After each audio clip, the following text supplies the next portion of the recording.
Muy buenas noches, amigos que nos honran con su presencia en esta noche. Estamos en vivo a través del canal digital Todos Menos Uno. Esto es Al César lo que es del César. Iniciamos esta nueva jornada de labores en esta semana bastante complicada, con varias noticias de coyuntura nacional. Sin embargo, vamos a abordar un tema de fundamental importancia para el país, que debe ser el motivo del debate y de la preocupación de todos los ciudadanos, y este tiene que ver con la liquidación de los medios públicos. Para ello, sin más preámbulos, queremos dar la bienvenida a nuestro invitado de esta noche. Se trata del sociólogo Hernán Reyes, un académico con amplia experiencia en el ámbito de la comunicación. Ha ejercido cátedra en varias instituciones de educación superior importantes del país, como lo es la Universidad Central del Ecuador, en la Facultad de Comunicación Social, también desde la Universidad Andina Simón Bolívar, liderando el Departamento de Comunicación, y por cierto, ha sido parte del Consejo Editorial de Ecuador TV durante varios años. Es una persona totalmente calificada para tratar el tema que vamos a conversar en esta noche. Y como una breve introducción, señalar que desde antes del inicio de esta pandemia, el presidente de la República, mediante varias de las medidas adoptadas en el marco de la crisis económica y obedeciendo a una estrategia de austeridad, señaló el cierre de varias empresas públicas. Entre ellas, la empresa de medios públicos, la cual encierra un conglomerado de medios que han venido trabajando precisamente desde el ámbito público. En el caso específico de Ecuador TV, recordemos para quienes no tienen una referencia de sus inicios, en el año 2008, con la constituyente de Montecristi, pues levantó señal, lo cual comenzaba a dar muestra de un cambio en el manejo del Sistema Nacional de Comunicación, y se presentaba justamente como una alternativa para poder comprender la importancia de los medios públicos en una democracia. Varios países en tiempos de progresismo, y de varios países que estaban viviendo la tendencia ideológica del progresismo, comprendieron la importancia de los medios públicos y comenzaron a incorporarlos al sistema de información de sus respectivos países. Vimos iniciativas incluso de alianza sudamericana, como lo fue Telesur,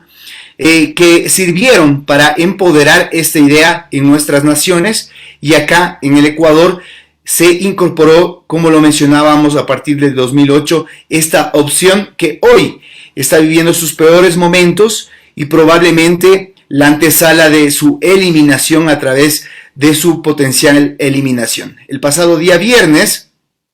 fueron notificados la mayor parte de sus funcionarios, empleados, comunicadores,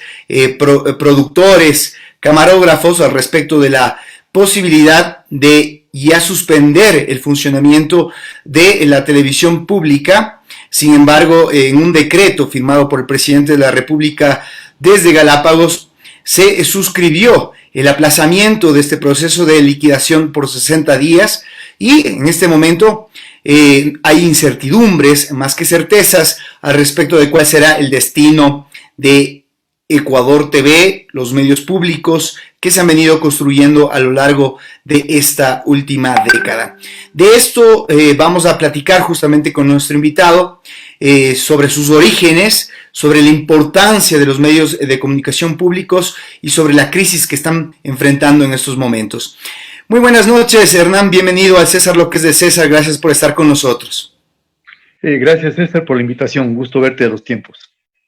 Gracias, además, un querido maestro mío en mi formación como comunicador social, me honra mucho tu presencia en esta noche y además del aporte significativo que puedes dar en este tema que estamos tratando el día de hoy. Hernán, bueno, en la antesala yo decía que hubo una coyuntura en el año 2008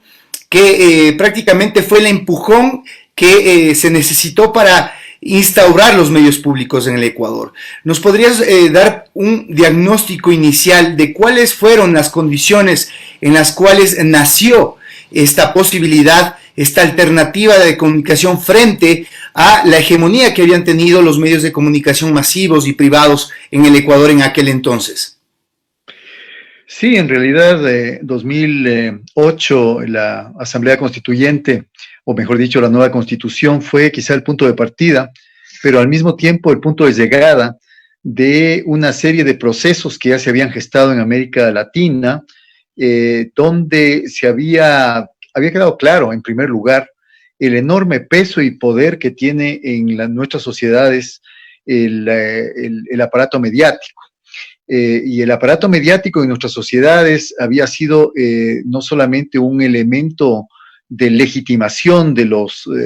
gobiernos, de los modelos que se habían venido aplicando, sino que al mismo tiempo era un modelo privado, un modelo comercial que implicaba efectivamente un control sobre los elementos más ideológicos, los elementos más culturales de un pueblo, de un país.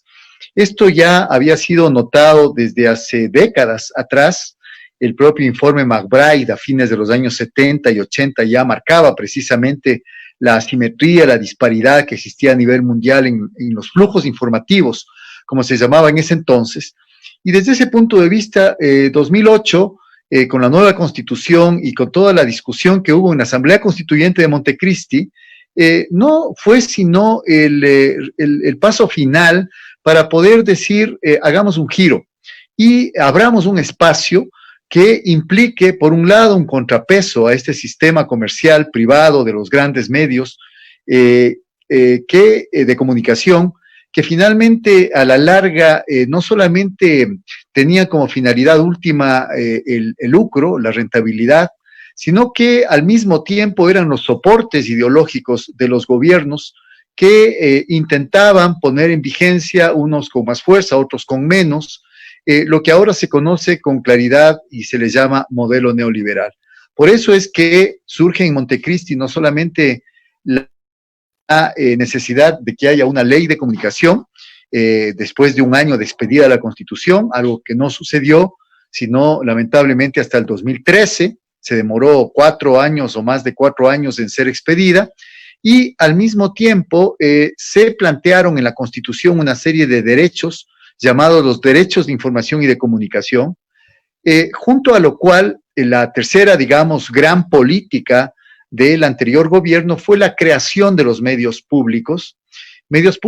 que en su versión televisiva, en su versión impresa y en su versión radial implicaban una apuesta, diría yo, por una comunicación otra, por una comunicación diferente, por una comunicación alternativa, por ser un contrabalance o por hacer balance mejor o balancear el espectro informativo y la agenda noticiosa que tiene tanto peso en países como el nuestro. Ese es el origen y al mismo tiempo es el resultado, la medida, la voluntad política de poder abrir un espacio nuevo que es el de los medios públicos. Muy bien, los medios tradicionales, por ponerlo de alguna forma, los medios privados, venían ejerciendo una función política eminentemente durante ese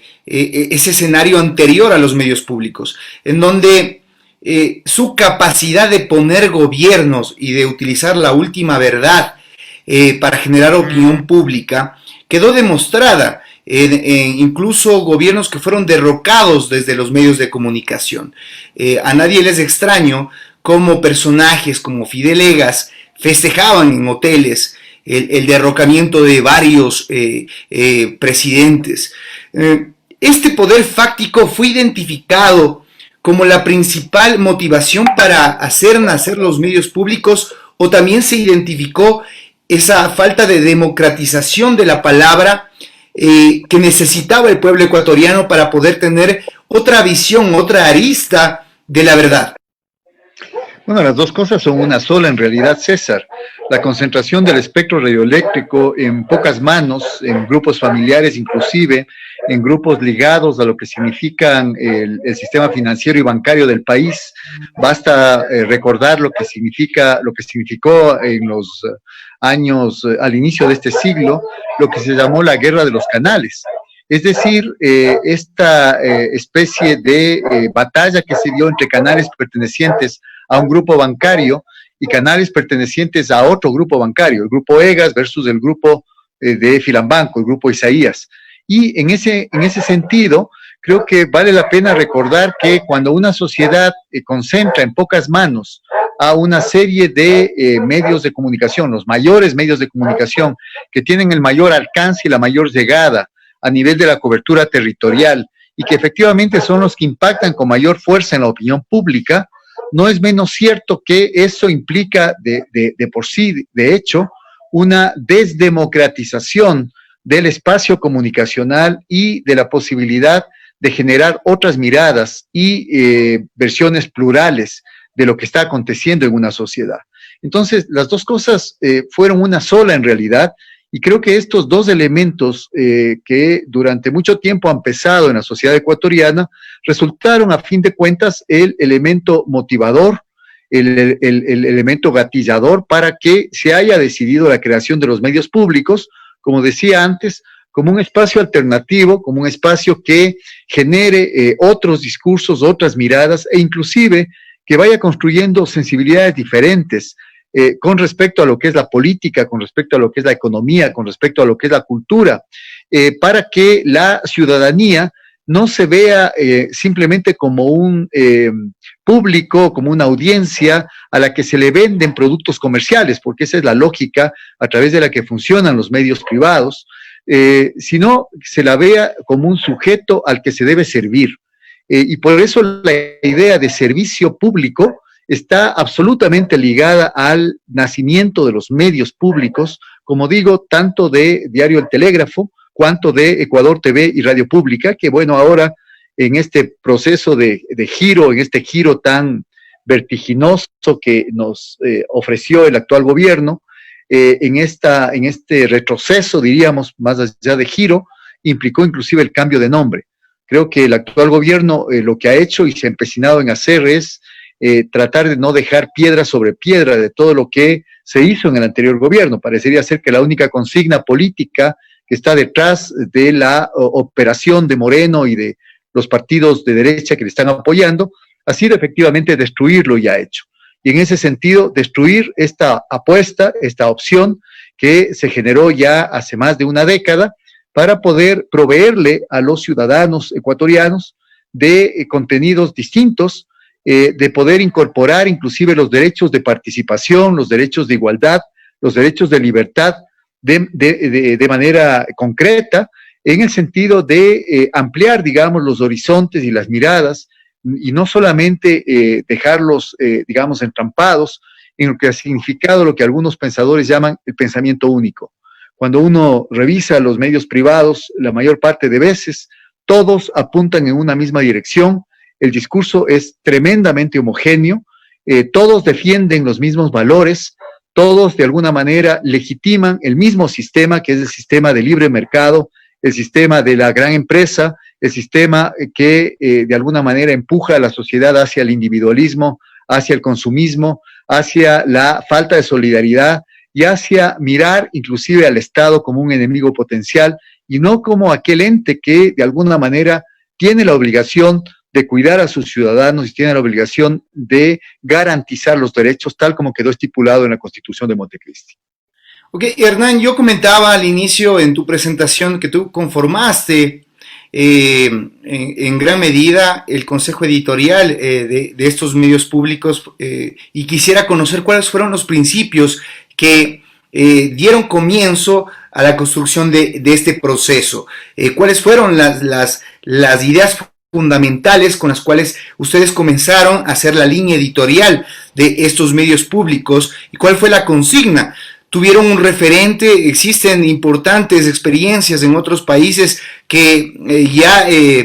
tuvieron de avanzada la posibilidad de tener medios públicos, como lo es el caso argentino, el mismo caso en Europa de la BBC de Londres? Algunas experiencias que debieron haber servido como referente para la construcción de lo que se acoplaba a la realidad ecuatoriana. Fundamentalmente tres elementos. Empecemos por el que ya mencioné antes, que sean medios de servicio público. Y servicio público no significó nunca, al menos mientras yo estuve en el Consejo Editorial de Ecuador TV, no significó nunca servicio al sector público, no significó nunca servicio al gobierno, al menos esto es lo que nosotros defendimos en ese entonces en el comité editorial, sino servicio a la ciudadanía. Servicio especialmente a aquellos sectores sociales que no tenían acceso a cultura, que no tenían acceso a información veraz, confiable, oportuna, que no tenían acceso a contenidos, digamos, interculturales y contenidos plurales. Ese es el primer principio. El segundo, la necesidad de informar, de hacer noticia, pero basados en estrictos códigos de ética. Mucho antes de que aparezca en el articulado de la Ley Orgánica de Comunicación los principios deontológicos, en Ecuador TV ya se tenía un código deontológico que inclusive lo revisamos, lo perfeccionamos, lo pulimos. Curiosamente fue realizado por quien ahora es un periodista, quien ahora es un cronista que se le ve despotricar contra todo lo que suene a lo público. Pero finalmente este era el segundo principio y tanto así que el comité editorial funcionaba al unísono con el comité o el Consejo Ciudadano de los Medios Públicos o de Ecuador TV, que se encargaba de evaluar inclusive de manera periódica, sistemática, los contenidos de programación noticiosa, de programación de entretenimiento, y de otros contenidos para efectivamente poder visualizar cuál de esos contenidos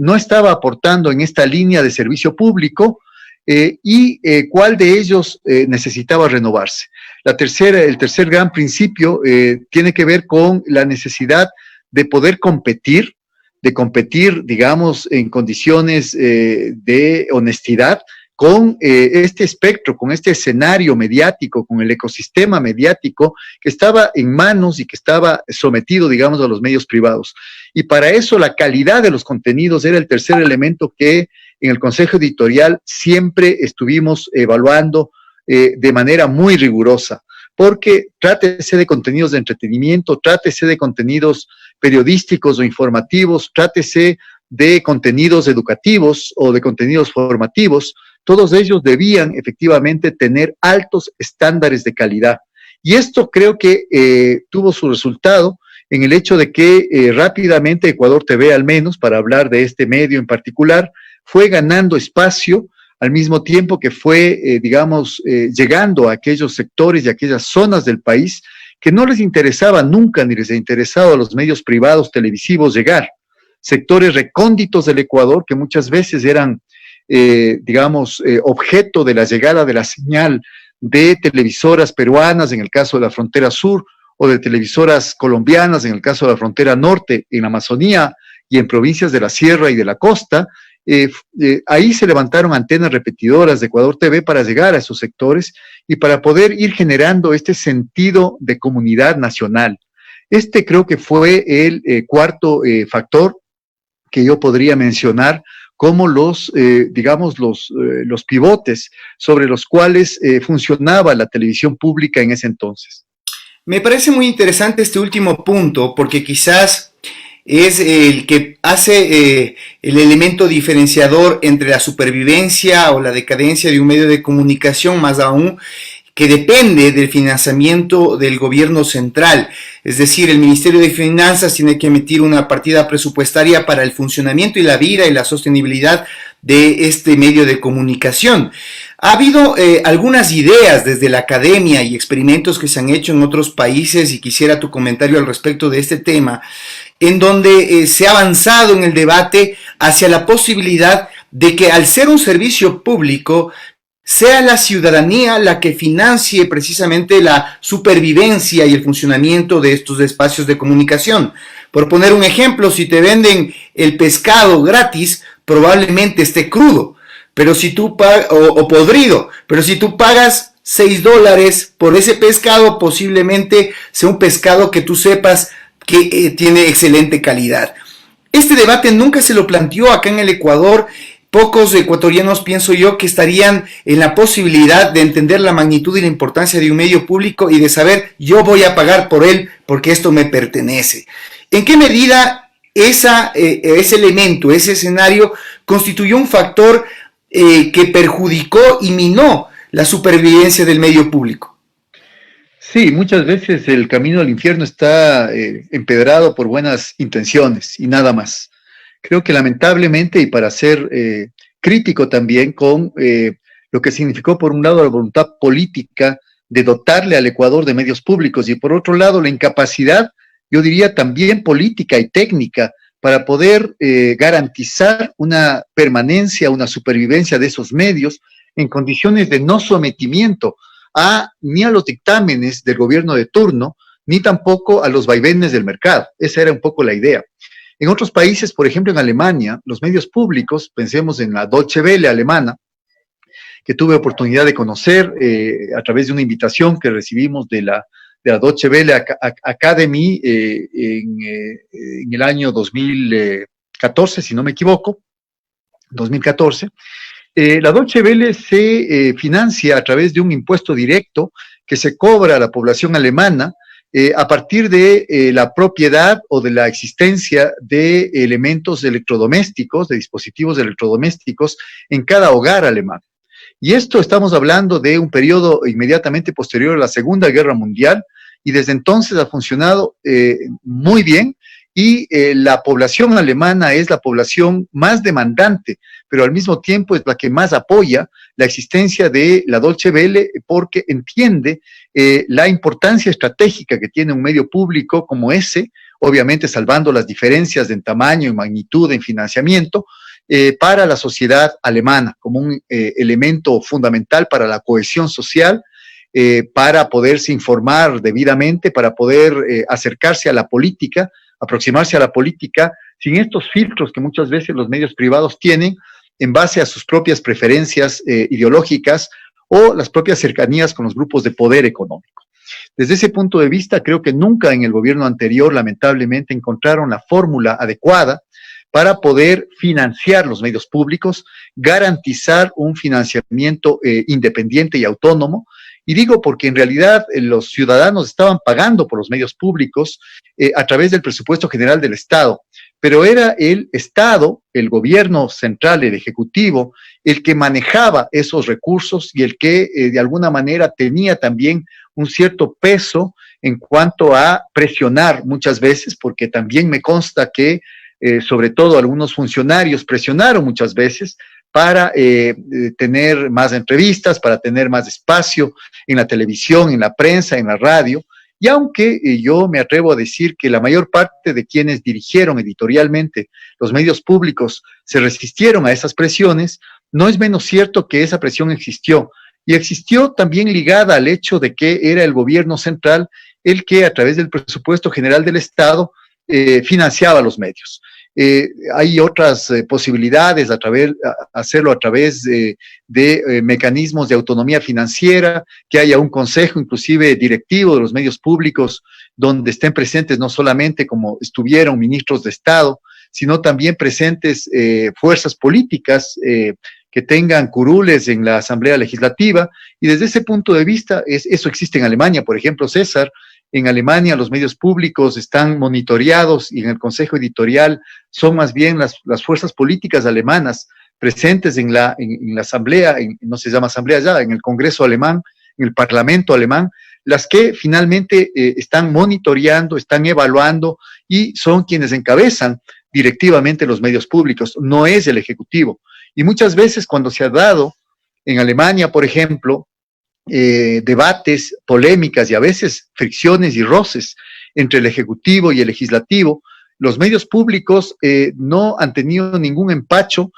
allá en efectivamente defender la verdad, hacer periodismo investigativo y no ha tenido el Ejecutivo injerencia como lamentablemente aquí sí la tuvo en alguna medida en los medios públicos y eso dio pauta para que, obviamente exagerando, magnificando, sobredimensionando el tema, los medios privados entablen una batalla feroz contra los medios públicos, una batalla que me consta, César, empezó aún antes de que los medios públicos inclusive estén en el aire. Antes de que salga Ecuador TV al aire, ya algunas grandes cadenas televisivas ecuatorianas estaban planteando el por qué la necesidad de que haya medios públicos, si ya, según su versión, los públicos y las audiencias estaban ya lo suficientemente servidos por los medios privados. Desde ese punto de vista, quisiera decir que este es un elemento que generó, de alguna manera, siempre una duda con respecto a qué tan públicos eran los medios públicos y qué tan gubernamentales eran los medios públicos. La falta de un financiamiento claro implicó también una cierta deficiencia, un cierto déficit a nivel de política editorial, pero aparte de todo eso, aparte de esas falencias, no cabe duda de que los medios públicos generaron y abrieron una serie de espacios que no existían en el Ecuador hasta este entonces. El tema de la cultura, por ejemplo, a nivel de medios impresos, a nivel de periódicos, fue un antes y un después. Cartón Piedra, por ejemplo, como el suplemento del Telégrafo, yo diría es uno de los suplementos más importantes o ha sido uno de los suplementos más importantes a nivel de América Latina en términos culturales. Por ahí han desfilado una cantidad enorme de artistas, de escritores, de cineastas, de actores, de intelectuales, de periodistas de investigación, de periodistas de cultura, como no ningún otro suplemento cultural de ningún otro periódico lo ha tenido. Ecuador TV fue el primer medio que introdujo, inclusive antes de que sea obligatorio por la Ley Orgánica de Comunicación, el lenguaje de señas, es decir, permitió llegar a públicos, a segmentos, a audiencias que prácticamente estaban impedidas o excluidas de mirar televisión. La radio pública tuvo un interesantísimo programa o una serie de programas de carácter educativo y cultural, así por hablar pocas cosas. Desde ese punto de vista, todo este, yo diría, todo este proceso destructivo, porque no le puedo llamar de otra manera, un proceso de implosión generado desde el propio gobierno de los medios públicos, no tiene justificación alguna, ni por la calidad de los contenidos, ni tampoco porque no solamente no corrigió aquellos errores de administración financiera que sufrieron los medios públicos también durante el anterior gobierno, sino que lo profundizó, caotizó más, manejó con mucha más, yo diría, qué sé yo, con mucho más cinismo, esta especie de servilismo de los medios públicos hacia el gobierno de Moreno y de sus ministros, y desde ese punto de vista me parece que lamentablemente en vez de hacer las correcciones que debieron haberse hecho y más bien darle mucho más peso, sustentar mejor, darle más empuje, financiarle de mejor manera, darle más independencia editorial, lo que este gobierno terminó haciendo, como tú ya lo mencionaste en el preámbulo, fue finalmente darle el último empujón hacia el precipicio y con eso terminar digamos, generar un vacío enorme a futuro. Todavía no lo sentimos porque todavía durante quizá 2 meses más los medios públicos estén funcionando con esta prórroga del decreto presidencial para su extinción y liquidación definitiva, pero yo creo que vamos a sentir los ecuatorianos mucha nostalgia cuando ya no estén, en el sentido de que volveremos al pasado, retrocederemos nuevamente a aquellos tiempos donde existía simplemente una voz única, muy similar, muy homogénea de parte de los medios privados. Ok, quisiera dividir este bloque del análisis para poder al final concentrarnos en lo que sucedió en este periodo de gobierno, en lo que pasó en el anterior, en dos circunstancias, la una comunicacional, que me apasiona mucho ese debate contigo, y la otra que tiene que ver en el orden político. ¿En qué medida las audiencias del Ecuador estaban preparadas para una televisión pública y cuál fue el reto de incorporar estos productos de calidad en esas audiencias que no habían tenido la oportunidad de tenerla? Como tú bien mencionabas, uno de los fundamentales pilares de los medios públicos fue la incorporación de una infraestructura que llegue a todo el país. Es decir, Ecuador TV, por ejemplo, llegaba con sus repetidoras a las 24 provincias del Ecuador, en donde nunca habían tenido oportunidad de tener acceso a ese tipo de medios de comunicación. Y esto frente a lo que sucede en el mundo globalizado, en donde actualmente tenemos un bombardeo derivado de las redes sociales, de la instantaneidad de la información, en donde lo más fácil para la persona que busca informarse es entrar a Facebook, entrar a Twitter, revisar un titular y sentirse informado. Y esto versus a ese reto que constituyó para el comunicador social, para el periodista de rigor, de seguir presentando sus productos y profundizando principalmente a través de la prensa escrita en documentos que a veces ya no eran aprovechados por esas audiencias que tenían pues dejadez, si se puede decir de alguna palabra, de analizar un documento de 5 páginas. Muy pocos ya se sentaban a leer un periódico y a profundizar en ese análisis, y lo que se buscaba es justamente esta superficialidad de la información. Es un reto válido que tuvo que vivirlo la televisión pública, así como todos los otros medios de comunicación, pero que rápidamente fueron transformándose y como vimos en el Diario de Comercio, por ejemplo, despidiendo una gran cantidad de periodistas y haciéndolos multifunciones, para que ellos desde el ámbito digital, en los medios de comunicación, hagan todas estas cantidades de funciones. ¿En qué medida ese hecho constituyó otro de los factores que debilitó a la televisión pública? Bueno, me parece que el tema de las audiencias es importantísimo en el sentido de que, claro, un país donde las audiencias están acostumbradas a un cierto tipo de contenidos que se repiten incontables veces, con pequeñísimas variaciones, pero que en el fondo nos están diciendo lo mismo,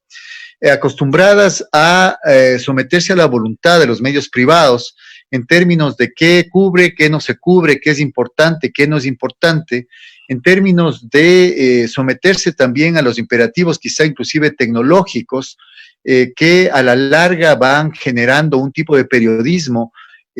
multimedial que genera cada vez menor espacio para la investigación periodística, por ejemplo, algo que en los medios públicos se trató de hacer por varias vías, unas mejores que otras, pero finalmente se trató de hacer, implica efectivamente un reto enorme. Y un reto enorme que, como digo, va a ser echado de menos, porque en la práctica la tendencia que tienen los medios privados en un mundo donde las nuevas tecnologías y las redes sociales están ingresando con mucha fuerza, es efectivamente su quiebre. Muchos medios, muchos periódicos, se habla de que cada día quiebra un periódico en el mundo, porque ya no tienen audiencias, porque mucha de la gente, o muchos de los que ahora se llaman prosumidores, son sus propios productores de información, buscan información en la red, construyen, o mejor dicho, ven lo que quieren ver, leen las noticias que quieren leer, y esto hace que los medios de comunicación tradicionales en general vayan cada vez sufriendo este embate. Desde ese punto de vista, los medios públicos creo que enfrentaron o quisieron enfrentar el reto más difícil de todos. Quisieron volver a incluir calidad en el periodismo, quisieron volver a incluir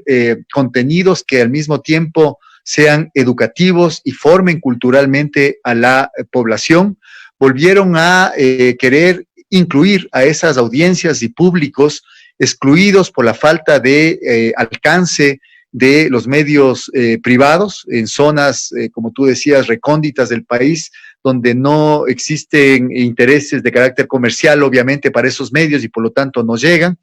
Y creo que también quisieron ser un referente diferente para poder revitalizar, para poder repensar, para poder refrescar la política, la economía, la cultura. Lamentablemente, como digo, esto parece estar llegando a su fin. Creo que ya es irreversible la decisión del gobierno actual. Y desde ese punto de vista, yo creo que lo que va a quedar hacia adelante es la necesidad para el próximo gobierno de poder repensar este tema, de poder quizá volver a hacer renacer a los medios públicos. Y esto siempre y cuando no caigamos en esa situación que a mí me asusta tanto, de ponernos a pensar qué van a hacer, qué va a hacer el actual gobierno una vez que liquide a los medios públicos, una vez que despida a su personal, qué va a hacer con los equipos, qué va a hacer con toda la infraestructura de estos medios. A los medios incautados ya vimos cuál fue la estrategia del gobierno, fue desprestigiarlos, desacreditarlos, decir que estaban mal manejados, decir que habían sueldos estratosféricos, decir que no estaban haciendo nada, y finalmente hacer estas fusiones tan extrañas, tan raras y tan, finalmente con resultados tan magros, como por ejemplo el unir los noticieros de medios incautados y de medios y del medio público, los noticieros de televisión. El telediario, el que llamaron telediario, a mí me parece que fue una pésima idea, en el sentido de, en vez de ofrecer miradas múltiples, plurales, versiones distintas, a veces contrastadas inclusive, que le permitan enriquecer el acervo cultural del televidente, lo que hicieron más bien es juntar en una sola para ahorrar, y quiero volver a muy rápidamente a esta palabra que tú utilizaste al inicio. El gobierno ha utilizado esta cantaleta de la austeridad, a propósito fundamentalmente de la pandemia del COVID-19, pero esta cantaleta de la austeridad es una cantaleta que viene del modelo mismo del neoliberalismo. La austeridad está presente en cada uno de los proyectos neoliberales en todo el mundo. Y desde ese punto de vista, cuestiones como la flexibilización laboral o cuestiones como la reducción del gasto público, obviamente no miran espacios para esa reducción y para esa flexibilización. Eso es lo que ha hecho este gobierno y mal puede tener el justificativo de que ahora no existen, recursos, de que no existen en las arcas fiscales fondos para poder seguir, financiando los medios públicos. Este es un proyecto que viene desde antes y es algo que efectivamente nosotros los ecuatorianos, al menos quien les habla, rechaza de corazón, porque en el fondo están haciendo un daño enorme a esas audiencias, no solamente la que finalmente era la audiencia de Ecuador TV o de Radio Pública o los lectores del Telegram, sino a toda la ciudadanía ecuatoriana que ahora se va a ver potencialmente impedida de tener una mirada distinta, fresca, renovada de lo que es la realidad del país. Ok, continuando con la conversación, Hernán, me paso a la parte política y quisiera hacer ahí una crítica constructiva, porque soy de los que piensa y tiene la esperanza de que esto se pueda repensar y recomenzar, y todo dependerá obviamente del sistema político que venga a ganar en las próximas elecciones, para saber si esto es posible. Pero sin embargo, si el escenario se configura hacia ese lado, habrá que corregir errores que se cometieron en el anterior proceso también. Y ahí es la autocrítica que quisiera hacer contigo, porque a mí me parece, por haber pertenecido al proyecto de Ecuador TV, que sí hubo un momento, un divorcio, en el cual obviamente un gobernante se ve ante esta disparidad y esa potencia que tenían los medios de comunicación masivos y privados, en donde prácticamente arrasaban con la información y combatían directamente al gobierno, y obviamente en la estrategia política se intentó en determinado momento también utilizar el medio público como ese contrapeso, y de alguna manera se lo condicionó en un sistema de información que estuvo direccionado y pensado desde la Secretaría Nacional de Comunicación, que por cierto físicamente la colocaron en la terraza del edificio de medios públicos. Entonces, muchas veces esa independencia, ese anhelo legítimo de servicio se vio condicionado a las órdenes que venían desde la Secretaría de Comunicación para poder hacer frente a estos monstruos que eran justamente los medios de comunicación privados que tenían por único objetivo mantener su status quo. ¿Cómo corregir eso para que justamente no se repita la historia en el caso no consentido de que un gobierno progresista regrese y dé vida nuevamente a este sueño que son los medios públicos? Hay dos elementos que fundamentaron, digamos, la política de comunicación del gobierno anterior. El uno fue justamente la generación de contenidos a través de medios públicos, la creación de medios públicos, la comunicación pública, si se quiere. Y la otra fue lo que yo he llamado en algunos artículos que he escrito la política de publipropaganda del gobierno. A mí, yo siempre fui un crítico de cómo un momento determinado la SECOM, tal vez precisamente por la experticia que tenían las cabezas de la SECOM estuvo fundamentalmente en manos de los hermanos Alvarado, prácticamente la mayor parte del tiempo, o si no todo el tiempo, durante los 10 años, y desde ese punto de vista su experticia en publicidad fue lo que direccionó de alguna manera el estilo de comunicación estatal. Y a mí me parece que fue muy mala idea el hecho de mezclar las dos cosas, porque por un lado se intentaba efectivamente generar, digamos, un piso, una base firme de transformación, digamos, de la mentalidad, de mejoramiento cultural, de formación educativa de la ciudadanía. Y por el otro lado, lo que se intentaba es hacer lo que hacen todos los comunicadores políticos, llamémosle así, defender la gestión del gobierno, lo cual está muy bien, pero debió haberse hecho a través de medios estatales. Si es que querían una televisión estatal, pues debían, y tenían las posibilidades, porque tuvieron los recursos, para convertir quizá algunos de los medios incautados en canal estatal, pero decirlo con todas las letras. Este es un canal gubernamental, canal estatal, y con eso nosotros contestamos las falsedades o contestamos los embates de los medios privados contra el gobierno. Pero utilizar a los medios públicos para hacerlo significó no contestar bien en términos estatales y lesionar, damnificar, dañar ese espacio que el mismo gobierno había creado con la otra mano. Por eso la peor idea que pudo haber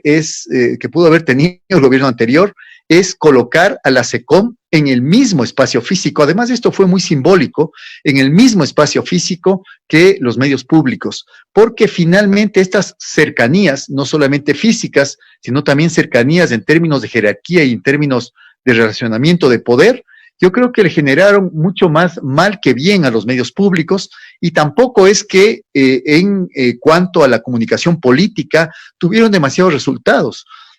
Yo, por ejemplo, hasta ahora me pregunto, ¿por qué es que el gobierno de Moreno en 3 meses logra desmontar un imaginario del gobierno anterior que se había demorado quizá 10 años en levantarlo? En 3 meses lo echa al suelo. ¿Por qué en 3 meses el gobierno de Moreno logra generar una polarización anticorreísta tan enorme frente a un gobierno que había salido, digamos, yo diría con la frente en alto y por la puerta delantera? ¿Por qué es que en tan poco tiempo los medios privados se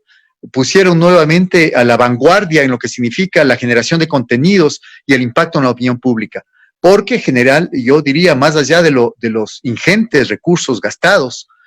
durante los 10 años del gobierno de Rafael Correa, la comunicación política yo creo que tuvo serios déficits, y finalmente lo más fue una apelación al marketing político, quizá la construcción de la imagen del gobernante, que por supuesto tenía dotes comunicativos. Es indudable que Rafael Correa tenía esos dotes comunicativos, pero no es menos cierto que una comunicación política tiene que ver con mucho más que eso. Por lo tanto, mezclar la comunicación estatal, gubernamental, con la comunicación pública fue una muy mala idea que terminó afectando al gobierno y, obviamente, como ahora se ve, afectando también a los medios públicos. Ok, Hernández, tenemos un último cuarto de hora en donde sí quisiera ya profundizar en lo que ocurrió en este último periodo. Por poner como experiencia el privilegio que se tiene uno de hablar ya desde fuera. Tú lo haces ahora al haber tratado de construir esta televisión pública, estos medios públicos, y yo también lo hice de esa forma, y vimos y presenciamos lo que ocurrió en la interna apenas se posicionó el gobierno de Lenín Moreno, en donde entra un personaje oscuro que ya perteneció y estuvo enquistado en la Secretaría Nacional de Comunicación, como lo es Andrés Michelena. Él fusiona, como tú bien lo describías, a los medios públicos con los medios incautados, con este concepto de austeridad, y para mí comienza el debacle de lo que era la identidad del medio público. Este telediario justamente se muestra como una cara completamente sumisa hacia el gobierno central, pero más allá de eso pierde la legitimidad que había ganado durante tanto tiempo en audiencias que estaban consolidadas. En la calle era fácil encontrarte una persona que decía: yo veo Ecuador TV por tal programa y le felicito por tener otra manera de informarnos. Pero después se volvió simplemente parte de lo mismo, parte de toda esa cantaleta de medios de comunicación que se alinearon con el gobierno. ¿Cómo se hizo eso? ¿Con qué objetivo? Para llegar al momento en el que estamos viviendo, en el cual aparentemente ya no son serviciales, y llegó el momento de liquidarlos un año antes de irme del gobierno. Bueno, el actual ministro de Telecomunicaciones, yo creo que aprendió y copió no lo mejor, aprendió y copió lo peor que hizo el anterior gobierno, que ya mencioné, es haber presionado para que en muchas ocasiones los medios públicos sean menos públicos y más gubernamentales. En este caso, extremó, diría Andrés Michelena, esa política para convertir a los medios públicos en absolutamente gubernamentales, pero con unos niveles ya de desparpajo que asombran. Yo he pensado, por ejemplo, que el telégrafo, en la parte informativa, porque yo creo que inclusive en la parte, siendo justo, en la parte editorial, el telégrafo dio este último tiempo quizá aparecieron algunas voces interesantes como editorialistas, sobre todo alguna gente joven, más allá de su postura política o su postura ideológica. Pero en la parte informativa, en la parte noticiosa, en la parte periodística, el telégrafo cayó al punto más bajo desde su creación. Yo creo que nunca antes el telégrafo fue un medio tan sumiso, tan servil, a ratos tan hostil y agresivo contra los enemigos políticos del gobierno, sin ningún escrúpulo, como lo fue en este tiempo. Y desde ese punto de vista, yo creo que precisamente el gestor de esta destrucción de los medios públicos fue alguien que aprendió desde dentro cómo se funcionaban los medios públicos, cómo se los manejaba, y que finalmente lucró también en el anterior gobierno. Esto es un tema, yo diría, extremadamente penoso para el país, porque en realidad yo creo que a la larga la dirección que ha tomado todo este proceso es una dirección, yo diría, plagada de falsedades, plagada de mentiras. Los medios públicos finalmente debieron haber inclusive quizá sido liquidados, estoy pensando en una idea un tanto maquiavélica, sido liquidados al inicio. Si es que esa era la visión del gobierno, si la visión del gobierno de Moreno es neoliberal y es tan antiestatal como lo ha demostrado, lo que debió haber hecho es desprenderse de los medios públicos desde un inicio. No lo hizo, lucró de ellos, se aprovechó de ellos, los puso a su servicio y finalmente ahora que ya está de salida, los cierra y los liquida. Yo creo que es una política por demás cínica. Yo diría, no he visto, digamos, tanta, no sé, yo hablaría inclusive de perversidad política en ningún otro gobierno. Y desde ese punto de vista, creo que el reto que tendríamos para el gobierno entrante, no tanto por quién gane las elecciones, sino de parte de la ciudadanía, la exigencia que se debería tener para con el gobierno entrante, es que vuelva a pensar y vuelva a rescatar los medios públicos. Vuelvo a insistir en este tema, porque a ratos yo ya he visto en redes sociales, sobre todo voces tremendamente pesimistas, ya voces prácticamente que dan por perdido toda posibilidad de renacimiento de los medios públicos. Yo creo que más allá de lo que haga este gobierno, este gobierno creo que es capaz de hacer cualquier cosa y capaz después de vender a precio de gallina de huevo, de huevo de gallina, la infraestructura y el equipamiento de los medios públicos y vender a los propios medios privados, pero más allá de eso, la ciudadanía, la exigencia ciudadana debería ser para cualquiera de las personas que nos gobiernen los próximos 4 años, pedirle que rescate los medios públicos, que los vuelva a rehacer si es que es necesario, porque no es admisible que efectivamente algo como este proceso que ha tenido tanto tiempo, que ha tenido tantos logros, porque a la larga, más allá de la autocrítica que uno pueda hacer, los logros y los elementos positivos que tenemos por delante son innumerables.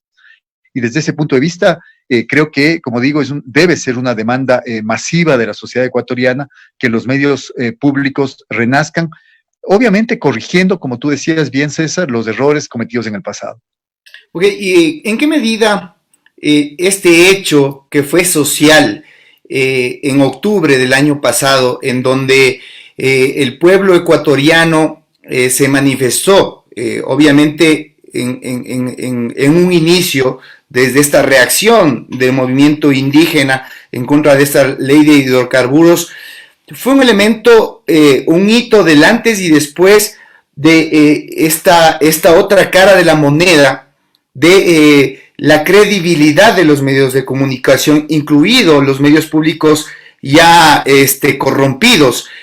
por este gobierno, ya que, como tú pudiste ver, el pueblo en una manifestación natural lo rechazó a los medios de comunicación, tanto privados como en este caso a los medios públicos que ya estaban sometidos al gobierno nacional.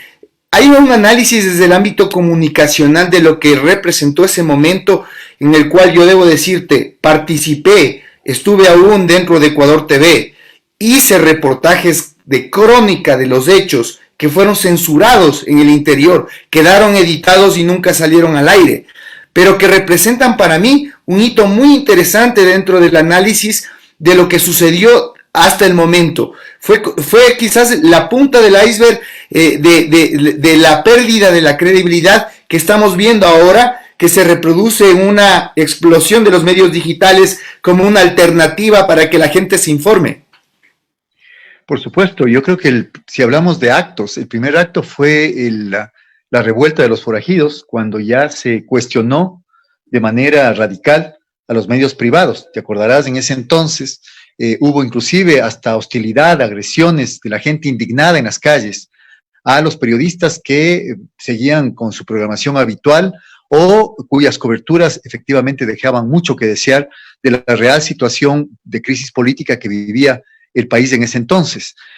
El paro nacional o el paro plurinacional de octubre del año pasado, yo diría fue un segundo acto donde los cuestionados, los alguacilados en este caso, no solamente fueron los medios privados, sino también fueron los medios públicos, porque la ciudadanía se dio cuenta de este discurso único, de este discurso homogéneo, de este discurso sesgado, de este discurso silente frente a los hechos importantes para la ciudadanía, de este discurso que obedecía más bien los dictámenes del poder político antes que otra cosa. Y desde ese punto de vista, creo que, de hecho, la queja ciudadana fue absolutamente justificada. Hay varios trabajos, yo estoy precisamente en la universidad en este momento, estamos realizando un proyecto de investigación sobre el tema de octubre del 2019, entre otras cosas, estamos analizando justamente esto que se llamó en ese entonces y han llamado ya otros estudiosos el cerco mediático o el silencio mediático frente a lo que realmente estaba pasando en las calles. Y es importantísimo mirar cómo de los primeros avances de este trabajo de investigación, nosotros podemos ver que efectivamente, ahora tú lo cuentas, digamos, de manera frontal, pero se puede ver con claridad cómo se censuró, cómo se silenció y cómo se excluyó de la mirada pública hechos sumamente importantes. Podemos ver ahora con claridad cómo se sesgó la información, cómo se invisibilizaron a ciertos actores y cómo se criminalizaron a otros actores. Es decir,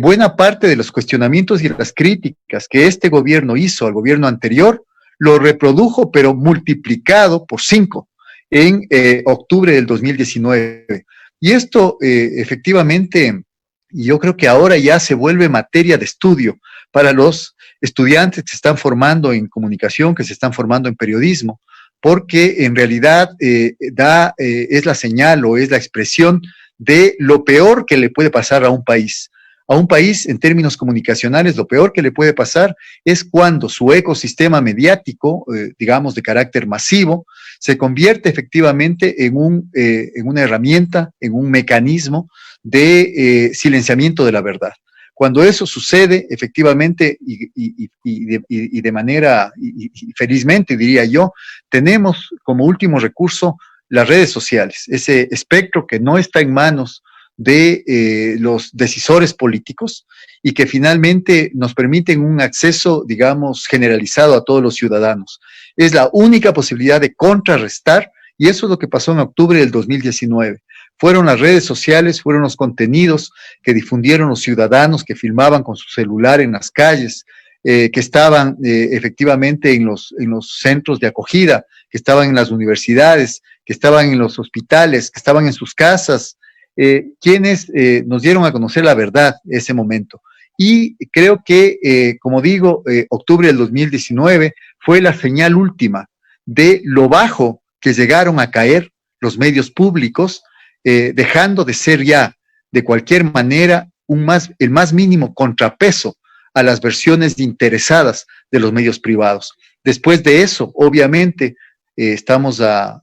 menos de un año de aquello, y vamos a estar a un año prácticamente cuando se los liquide de manera ya real, de manera física.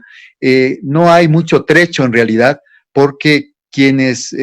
confiamos en los medios públicos, quienes creímos en ellos, quienes trabajamos en los medios públicos también y dimos mucho de nuestro esfuerzo en esta utopía de poder hacer una comunicación alternativa en el país, ya vimos que ese espacio estaba absolutamente contaminado por esta apetencia de poder que tiene el gobierno actual en el sentido de servir a estos otros intereses a través y mediante su amistosidad, su cercanía, su relacionamiento con los grandes medios masivos, con los grandes medios privados comerciales. Eso es lo que te podría decir, digamos, como un triste resultado, como una triste conclusión, digamos, de todo lo que ha sido este proceso que empezó con tanto vuelo, que tuvo un horizonte, digamos, tan potente, tan poderoso, y que a la larga, con la mano negra del actual gobierno, ha terminado en lo que ha terminado. Gracias, Hernán, por tus reflexiones. Nos quedamos con varias de tus pensamientos, principalmente el de empoderar a la ciudadanía para que sean ellos los que reclamen justamente por un servicio que tuvo por propósito justamente brindarles la oportunidad de pluralizar la palabra y acceder a una información con una visión totalmente distinta. Gracias, Hernán, por haber participado en esta noche. Te comprometo en algún otro momento para seguir analizando este importante tema que debe ser debatido sinceramente en la sociedad, a pesar de todos los enormes problemas que tenemos. La comunicación tiene poder y obviamente estos temas no están en los medios de comunicación y deben ser abordados desde la ciudadanía. No, gracias a ti más bien, César, y hasta la próxima. Encantado de haber estado contigo. Fíjate, te mando un fuerte abrazo. Concluimos esta nueva entrega de Al César lo que es de César. Hemos tenido en esta noche la oportunidad de platicar con el sociólogo Hernán Reyes, quien nos ha dado pues una descripción de lo que ha sucedido en los últimos años en lo que tiene que ver con la construcción de los medios públicos, que en este momento lamentablemente están viviendo una crisis al borde del abismo y al borde de la liquidación. De mi parte, un comentario personal: hay siempre la esperanza de que esto se recupere. Si bien es cierto, depende de muchos factores, principalmente de cuáles sean los procesos políticos que vengan en las próximas elecciones generales, los cuales determinarán si esta posibilidad, este sueño que tuvimos muchos prevalezca a pesar del maltrato y de la corrupción a la cual ha sido sometida. Envío un abrazo solidario a todos mis ex compañeros que aún están viviendo momentos difíciles en el interior de los medios públicos, que viven la incertidumbre de saber lo que va a ocurrir, que han sido manipulados, que han sido maltratados, que han sido ultrajados en sus derechos fundamentales, incluso laborales, y que actualmente se están sosteniendo porque sé que tienen familias detrás y que buscan sostenerlas y que por ello no pueden hablar con la frontalidad que en este momento yo tengo el lujo de hacerlo desde otra esfera, desde la otra vereda. Sin embargo, motivarlos a que hasta el último momento cumplan su trabajo con ética, con frontalidad, con rigor periodístico, que eso es lo que debe garantizar a un ciudadano honesto que está sirviendo a la ciudadanía desde un medio público, que eso es lo que siempre debió ser y que lamentablemente fue utilizado por los poderes de turno y que ahora vemos las consecuencias. Está al borde de su liquidación y como les decía, yo no pierdo las esperanzas de que vuelva a renacer desde las cenizas y que los errores que se cometieron en el pasado se corrijan en el favor de la verdad, en el favor de la ciudadanía y de las audiencias que merecen una televisión pública transparente, que informe con frontalidad al servicio de la ciudadanía. Un fuerte abrazo y ojalá les vuelva a dar una nueva entrevista más adelante, en pocos meses, en donde tengamos buenas noticias y sepamos que este sueño no concluyó con este anticipo y este vaticinio de tragedia que nos ha dado el decreto de liquidarlos. Un abrazo, que tengan una excelente noche, nos vemos el próximo jueves a las 19:45. Estaremos analizando otra de las problemáticas que están afectando a la ciudadanía en este momento, que es la cantidad de servidores públicos impagos hasta el momento. Estaremos hablando con el Frente de Perjudicados, de Servidores Públicos Perjudicados, quienes nos estarán hablando al respecto de esta iniciativa ciudadana en favor de los derechos fundamentales laborales de este sector productivo de la sociedad ecuatoriana. Así que nos vemos el próximo día jueves a las 19:45 en otra entrega de Al César lo que es del César. Un fuerte abrazo y recuerden, este proyecto periodístico les pertenece y ustedes deben hacerlo crecer con su participación y acogiendo pues este esfuerzo que hacemos desde el periodismo honesto. Que tengan una muy buena noche.